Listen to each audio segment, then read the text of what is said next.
Salut à tous les amis, j'espère que vous allez bien. Bienvenue dans cette nouvelle vidéo. Manchester City, Real Madrid, match retour des quarts de finale de la Ligue des Champions. Match nul, un but partout. Real qui s'est imposé en séance de tir au but, 4 buts à 3. Ça y est les gars, ils l'ont encore fait. Le Real Madrid est allé se qualifier à l'Etihad Stadium chez Manchester City dans un match où franchement plus je regarde le Real et plus je me dis cette équipe là je sais pas faut j'arrive pas à comprendre cette équipe là. Au match aller, match nul, 3 buts partout. Real avait la possibilité de gagner le match. Il y a eu énormément d'occasions manquées, que ce soit en première période et en seconde période également. Mais on s'était tous dit que bon, à domicile, quand tu joues contre City, on connaît cette équipe-là. On sait la machine qui représente. C'est certes pas la même équipe, mais cette équipe-là, c'est quand tu joues à domicile contre eux, tu sais que tu vas devoir jouer contre eux chez eux au match retour. Donc, le match chez toi, au minimum, il faut gagner. Que ça soit un but de différence, il faut le gagner. Surtout, l'année passée, la saison dernière, le Real Madrid s'est fait éliminer lamentablement chez Manchester City, 4 buts à 0, vous vous en souvenez. Parce que on peut pas parler de ce match-là sans regarder tous les précédents qu'il y a eu et pour pouvoir faire une analyse complète. Alors, comme d'habitude, les amis, 11 de départ des deux équipes. Le Real Madrid, maintenant, Ancelotti, il a rarement de surprises dans ses 11 de départ. Peut-être il peut faire quelques ajustements tactiques comme ça a été le cas au match aller avec Rodrigo et Vinicius qui se sont retrouvés sur les deux côtés. Vinicius en tant que pointe, Rodrigo plus en tant qu'ailier, même si tu regardes ce 4-4-2 là, c'est les deux qui sont attaquants. Mais Rodrigo avait l'habitude d'être plus sur le côté droit, mais maintenant il joue à gauche. Donc 11 de départ, Lunin dans les buts, Carvajal à droite, Mendy à gauche, Nacho Rudiger en défense centrale, milieu de terrain, Bellingham, Camavinga, Valverde, Toni Kroos et en attaque Vinicius et Rodrigo. Pour Manchester City, aujourd'hui, City a commencé en 4-1-4-1. Ça, c'est typiquement l'équipe de Guardiola. Avec Ederson dans les buts qui est revenu. Walker à droite, Vardiol à gauche, Ruben Diaz et Akanji en défense centrale. Rodri en tant que 6. Au milieu de terrain plus haut, t'as Grealish, Bernardo Silva, De Bruyne, Foden et Erling Haaland en attaque. Donc clairement, on voit que c'est une équipe qui est mise pour aller poser problème au Real Madrid. Je me dis, Guardiola s'attendait à ce que le Real joue bloc bas.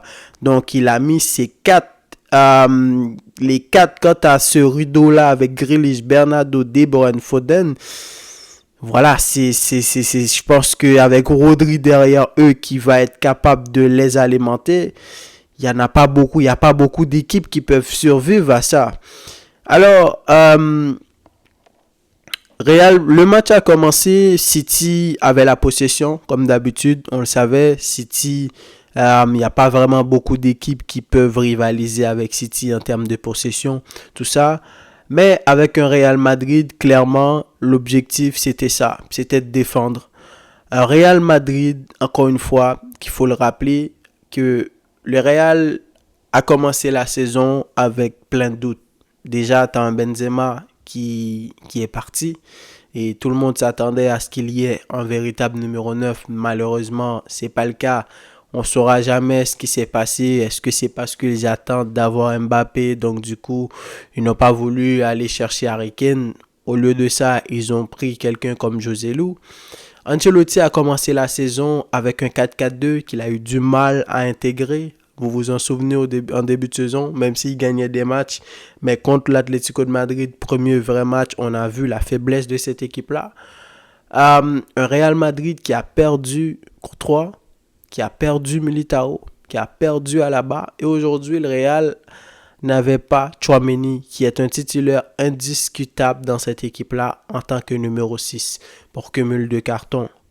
Donc, si tu prends tout ça en compte, et en face, tu avais City qui avait tous leurs joueurs, on peut dire que Walker, il vient de revenir tout ça. Ake, il vient de revenir, donc il n'était pas assez en jambes, ou du moins c'était un choix de Guardiola de ne pas l'avoir mis dans ce match-là parce qu'il savait qu'il allait pas vraiment avoir besoin de lui parce que le Real allait défendre.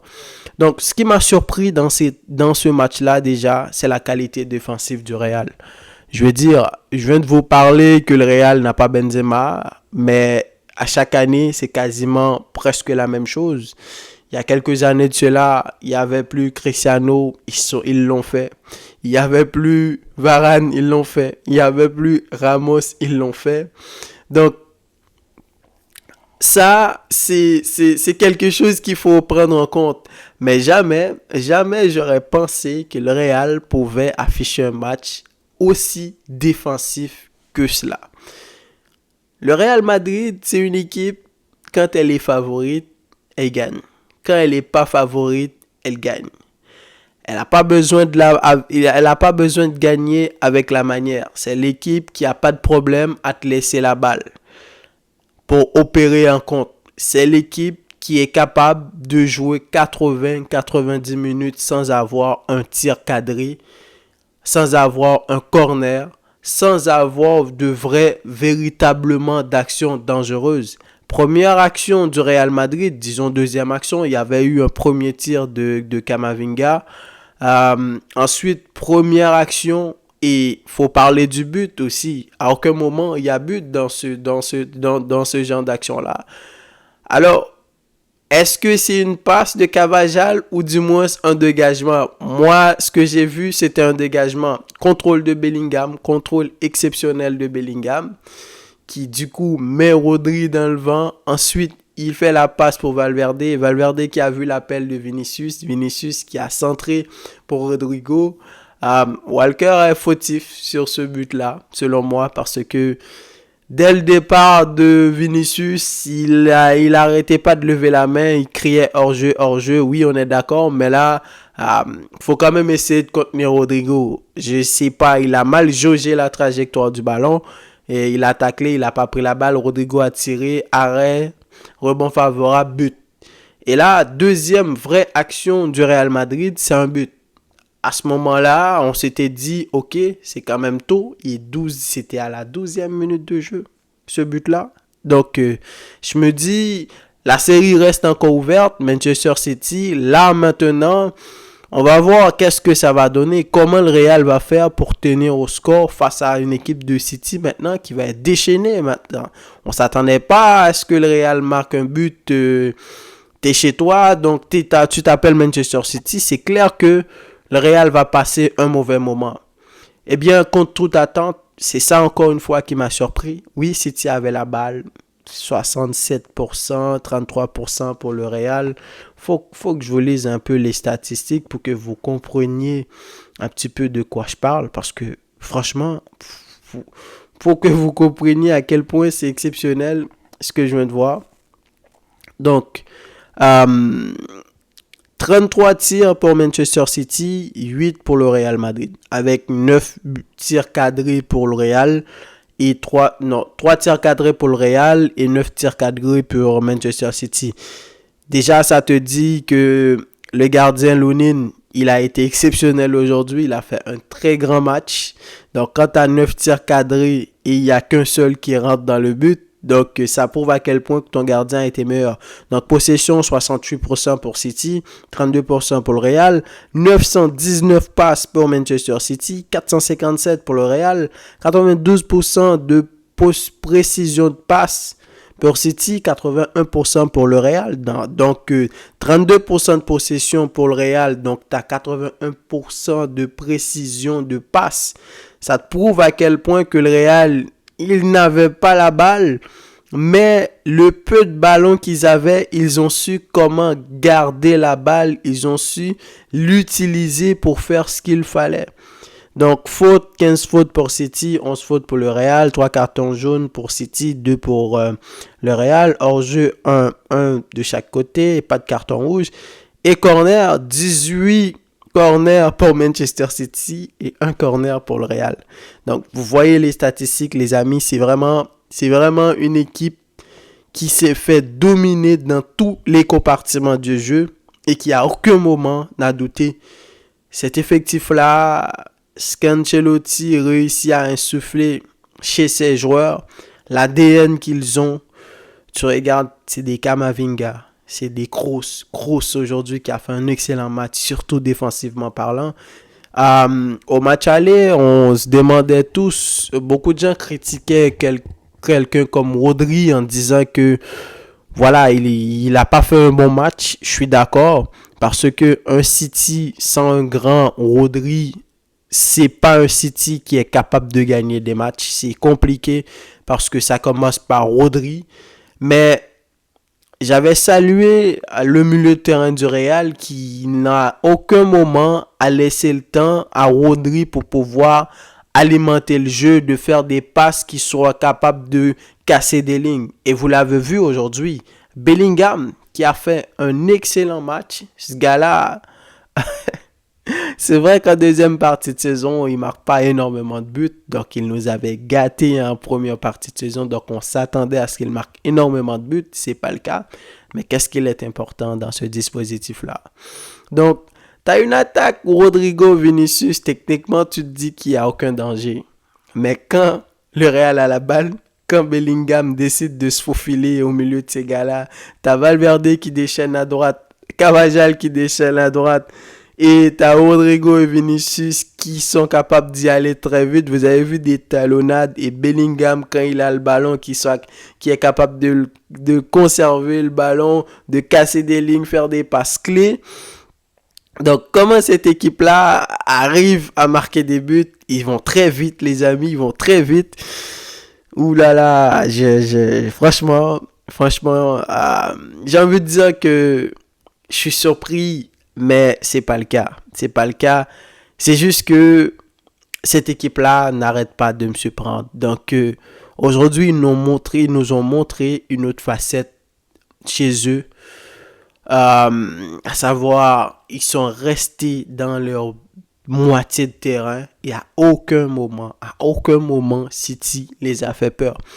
Ok, après l'égalisation, tout ça, Guardiola qui avait fait un changement, qui a fait sortir Grealish parce que ça commençait à devenir long. À chaque fois que Grealish avait la balle, à aucun moment il a pu déstabiliser quelqu'un comme Carvajal.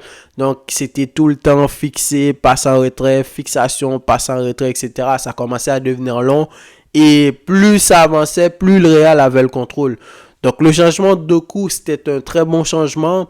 À ce moment-là, on a vu beaucoup plus d'espace. City a commencé à avoir le dos du Real avec un Doku beaucoup plus provocateur qu'un Grealish. D'ailleurs, le but est venu de son côté sur un centre. Est-ce que c'est une erreur de Rudiger? Donc, ou c'est un arrêt de Lunin, une erreur de Rudiger. Et De Bruyne qui a jailli, qui a tiré un but partout. Donc, à ce moment-là, on se dit, bon, City a fait le plus dur, ils ont égalisé. Donc, les 15 premières minutes, ça va être super compliqué pour le Real. Et à juste titre, quelques minutes après, City, encore une fois, a recommencé à attaquer. Il y a eu une action de but. Franchement, ça aussi, autant qu'on peut dire que le Real a fait un excellent match, mais les gars de City aussi, dans le peu d'occasions qu'ils ont eu, ils auraient dû concrétiser le deuxième action. Je sais pas c'est qui a fait la passe. C'est pas Bernardo. Je pense encore c'est Doku qui était sur le côté. Non, c'est Akanji, je pense, qui a fait la passe. Sur une passe de Doku, Akanji qui a centré. De Bruyne qui, contre toute attente, s'est retrouvé tout seul. Il avait juste à cadrer la balle et grosse frappe qui est passé au-dessus au-dessus de la barre transversale. Donc ça, à ce moment-là, c'était 2-1. Donc on ne sait pas ce qui aurait pu se passer. City, encore une fois, a eu une autre occasion sur un centre de Bernardo pour Phil Foden qui a manqué sa frappe. Ces actions-là, c'était des actions de but. Mais à part ça, City, il n'y avait pas vraiment d'occasion où ils auraient pu bluffer le Real Madrid. De Bruyne a fait un match compliqué, mais c'était quand même un bon match. Il a été présent comme à chaque fois qu'il joue contre le Real Madrid. Il y a eu des actions, encore une fois. Je me souviens qu'une grosse frappe qu'il avait fait du pied gauche, Lunin avait touché le ballon pour envoyer un corner, tout ça. Bernardo, c'était pas un bon match parce que cette histoire tout le temps de revenir au milieu de terrain, de retourner sur lui-même, tout ça, ça n'a jamais inquiété quelqu'un comme Ferland Mendy qui a fait un excellent match défensivement. Foden, encore une fois, c'était compliqué. Grealish également. Haaland qui, au match aller, avait fait un très mauvais match. Au match retour également, il n'a jamais été dangereux. Est-ce que maintenant, il va commencer à avoir cette réputation de joueur qui est, qui est pas présent dans les grands rendez-vous, tout simplement? L'année passée, oui, City avait éliminé le Real, mais Haaland n'avait pas fait grand-chose. Et cette année-là, c'est pareil. D'ailleurs, Guardiola l'a fait sortir pour rentrer Julian Alvarez dans les prolongations. Rodri qui n'a pas fait un bon match encore une fois. Walker qui revient de blessure, c'était quand même un match assez correct de sa part.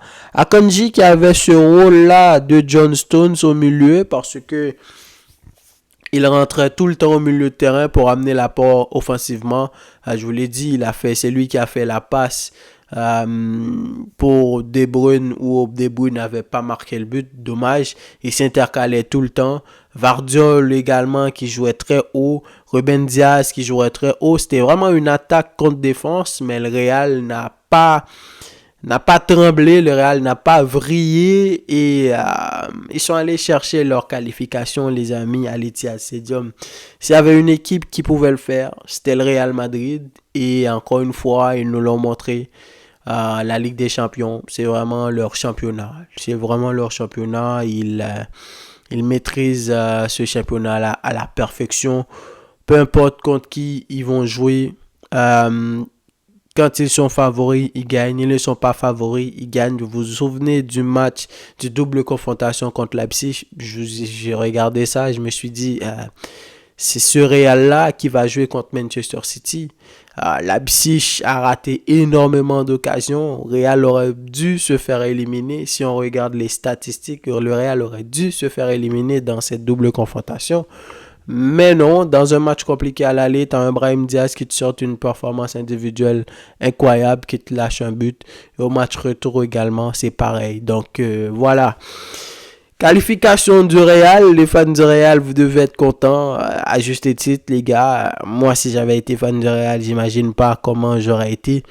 Certes, c'est pas le genre de match que j'adore, le genre de match où tu vois, c'est vraiment attaque contre défense et tu sens que plus le temps passait, plus les gars du Real commençaient à rentrer dans la tête des gars de City. Ils commençaient à s'impatienter, ils n'arrivaient pas à trouver la brèche, aucun tir cadré. Quand c'est cadré, il y a le gardien qui est là. T'as l'impression que tu joues contre un mur en fait et c'était très très très compliqué. Donc le Real qui va affronter le Bayern Munich en semi-finale. Maintenant c'est clair, on connaît les 4 demi-finales. Bayern, Real Madrid et Paris Saint-Germain, Dortmund. Donc qualification encore une fois du Real, ils ont su le faire, ils savent le faire, ils savent comment le faire. Quand c'est impossible, eh bien le Real Madrid dans cette compétition-là, ils sont capables de le faire. Et encore une fois, contre toute attente, ils nous ont surpris aujourd'hui. Dites-moi qu'est-ce que vous en avez pensé. Et quant à moi, je vous dis à la prochaine pour une nouvelle vidéo. Salut.